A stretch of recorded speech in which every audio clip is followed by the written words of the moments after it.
बार ये बोलना चाह रहे हैं 400 बार तेल, 400 बार टमाटर, 400 बार अदरक, 400 बार ये सोयाबीन का तेल, पेट्रोल, ये देना चाह रहे हैं। चुनाव करीब है, आपसे ईवीएम सेटिंग नहीं हो पा रही होगी, आपकी हालत खराब है।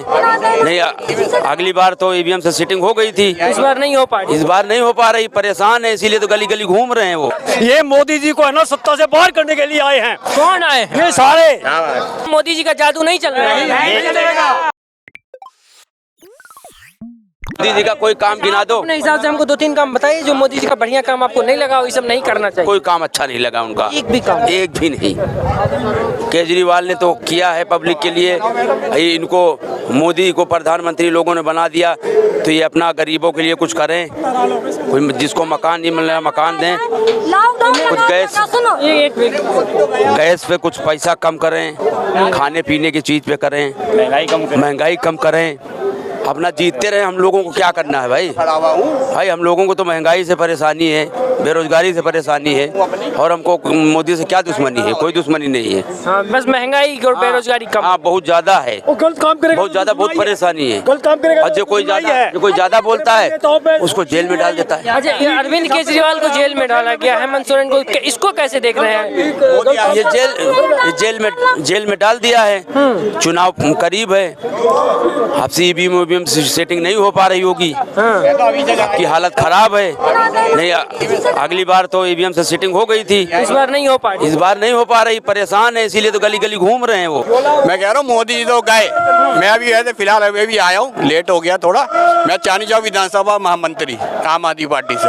आम आदमी पार्टी से आप महामंत्री हैं? हाँ जी। वो आज बीजेपी वाले कह रहे थे कि जितने भ्रष्टाचारी हैं सब यहाँ आके इकट्ठा हो गए है? वो तो कुछ भी इल्जाम लगाएंगे, कुछ भी लगाए। ये मोदी जी को है ना सत्ता से बाहर करने के लिए आए हैं। कौन आए? ये सारे ये सत्ता से बाहर करने के लिए आए हैं। जो मोदी जी कर रहा है, गलत कर रहा है। ये सीबीआई ईडी के छापे गलत गिरवा के और अपना रास्ता कांटा साफ करने के लिए ऐसे कर रहा है। केजरीवाल को, मनोज सिसोदिया को और संजय जी को ये निजाज इन्होंने जेल में घेरा है। बहुत बढ़िया, बहुत इन्होंने निजाज जेल में घेरा। और मैं ये कह रहा हूँ, ये 370 पार, ये 400 पार कर रहना, 250 पार भी कर देना, मैं 10 लाख रुपए दंड के दे दूंगा। 10 लाख? हाँ, 250 पार भी ये सीट कर दे तो लाख रुपए का अगर इनमें कोई बंदा है तो मेरे लाख रुपए की शर्त लगा ले, 400 पार आ जाए तो उनकी। 400 पार अगर आता है तो ये लाख रुपया कहीं ना शर्त लगा, 400 पार आके मैं दूंगा, नहीं तो मेरे सामने बुला लो, मैं एग्रीमेंट करके दूंगा। 400 पार आती है तो इनको।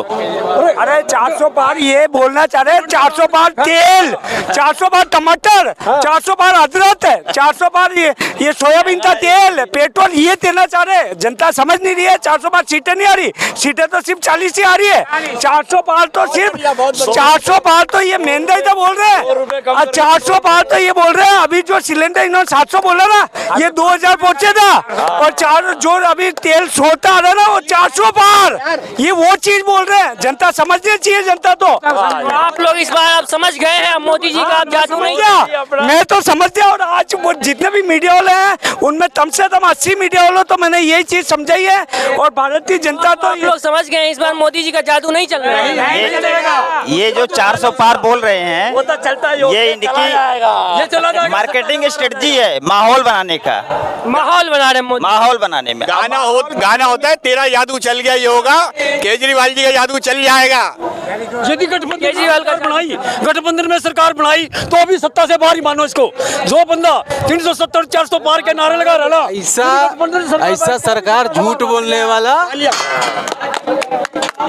ये तो बहुत गलत कभी नहीं आया हिंदुस्तान के सरकार। मोदी जी से बड़ा झूठ बोलने वाला कोई नहीं आया। हम लोग एम्स बना दिया, दरबंदा। अभी इन्होंने मोदी जी ने भाषण दिया, दरबंदा में एम्स, दरभंगा में दरबंदा। एक ईट दिता दो तो मैं जीवन भर दुलाम आता। एक ईट दिता दो, एक ईट, सिर्फ दरबंदा में एक ईट दिता दो, बस एक ईट दिता दो, मैं आपका जीवन भर गुलाम हो जाऊंगा। अरे इतना झूठ बोलते हैं यार। और वो बोल रहे नाली से दिया देश से आप चाय बना लो, नाली से देश से चाय बन जाती है। युवा हैं हमारे साथ कुछ युवा हैं। आप लोग को रोजगार बढ़िया मिल रहा है, कहाँ आप लोग पकौड़ा तलिए रोजगार है जी? रोजगार मिल तो रहा है, रोजगार सड़क पे मिल रहा है राम के नाम पर उन्माद करने की, रोजगार मिल तो रहा है दूसरे धर्म को अपमान करने की, रोजगार मिल तो रहा है महिलाओं को अपमान करने की, रोजगार मिल रहा है किसानों को गाली देने की, रोजगार उन्होंने दिया है दूसरे धर्म को गाली देने का, रोजगार उन्होंने दिया महिलाओं के चरित्र पर सवाल उठाने का, रोजगार उन्होंने दिया है भारत के लोकतंत्र की हत्या करने का, रोजगार उन्होंने दिया है देश की आवाज को बंद करने का, रोजगार उन्होंने दिया है कलम और किताब की जगह चाकू और तलवार रखने का। रोजगार दिया तो है। आज हमारी लड़ाई है कलम और किताब की, और लड़ाई किसके खिलाफ है? चाकू और तलवार वालों के साथ है।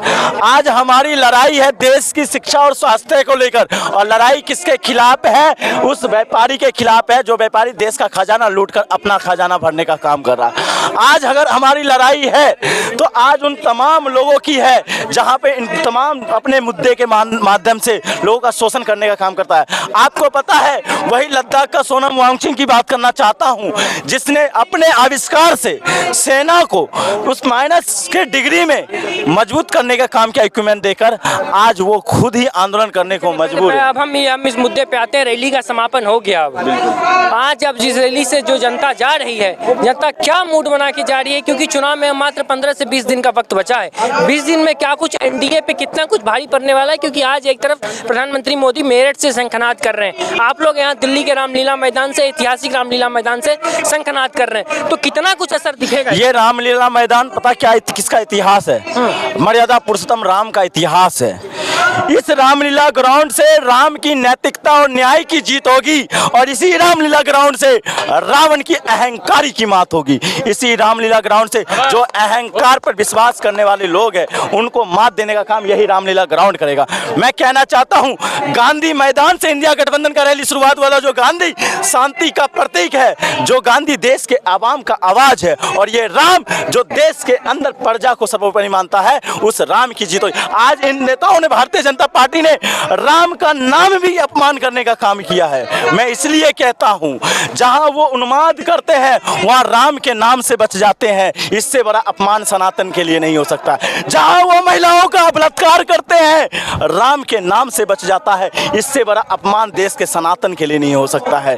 जहां पे वो किसी के गले काटने का काम करते हैं, राम का नाम लेकर बच जाते हैं। इससे बड़ा अपमान देश का नहीं हो सकता है। आज हमारी लड़ाई है राम की अस्मिता को बचाने की।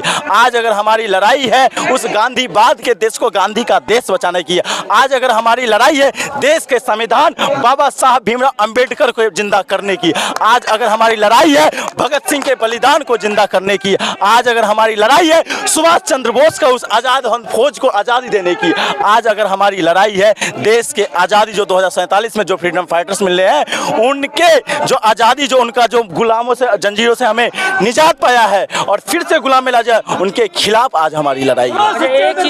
एक चीज आखिरी में हमारे दर्शकों को जो समझाइए कि 400 इधर कितना है ये बता दीजिए, और दिल्ली का 7 का 7 सीट क्या लग रहा है आपके खाते में जाएगा? और आज एक सवाल ये भी है, आज आप लोग पे कहा गया कि आज रामलीला मैदान में जितने देश के भ्रष्टाचारी थे सारे भ्रष्टाचारी यहाँ आ गए। मैं पूछना चाहता हूँ, रामलीला ग्राउंड में ये जो आपने जनसैलाब देखा है, ये जनसैलाब कोई भारे की भीड़ नहीं थी। ये जनसैलाब क्रांति का एक संकेत था। ये जनसैलाब था जो तानाशाही उसके खिलाफ की भीड़ है। मैं आपके कहना तो 400 पार की आपने बात कही। मैं आपसे पूछना चाहता हूं, भारतीय जनता पार्टी का 130 सीट तो ऐसी है जहां पे उनकी जमानत जब्त हो जाएगी। मैं तो उनका कहने का मतलब है जहां हमने कैंडिडेट उतार दिया वहां जीत है, तो फिर आप चुनाव कराना ही नहीं चाहते। और सच बात तो ये है, भारतीय जनता पार्टी जो मन से कहती है, भारतीय जनता पार्टी क्या कहती है, 1 नेशन 1 लीडर 1 पार्टी, और वो सच साबित दिखता है क्योंकि वो राजनीति अखाड़ा सचता दिखना ही नहीं चाहते हैं। वो राजनीति युद्ध करना चाहते ही नहीं है। वो राजनीति युद्ध से ही हार तो मान गए, तभी अभी तो एक तरफ हेमंत सोरेन को गिरफ्तार करते हैं, दूसरी तरफ अरविंद केजरीवाल को गिरफ्तार करते हैं, तीसरी तरफ विपक्ष के नेताओं के अकाउंट सीज कर देते हैं, चौथी तरफ ये बिहार के अंदर ये तमाम नेताओं को परेशान करते हैं, उत्तर प्रदेश के नेताओं को परेशान करते हैं। और इन्होंने तो एक और लुभावना शुरुआत कर दिया है। क्या किया है? मेरी पार्टी में आओ, आपको Y+ सिक्योरिटी देगी। अरे भैया, भारत की अस्मिता को बेचने का काम कर रहे हो या खरीदने का काम कर रहे हो? ये देश की अस्मिता, देश की आवाज है, ये कभी बिकने वाला नहीं है। जो अंग्रेजों से नहीं हारा, ये काले अंग्रेजों से हार जाएंगे हम। ये संग्रेजवादी खत्म करनी है हमें, देश में समानता का राज चलेगा।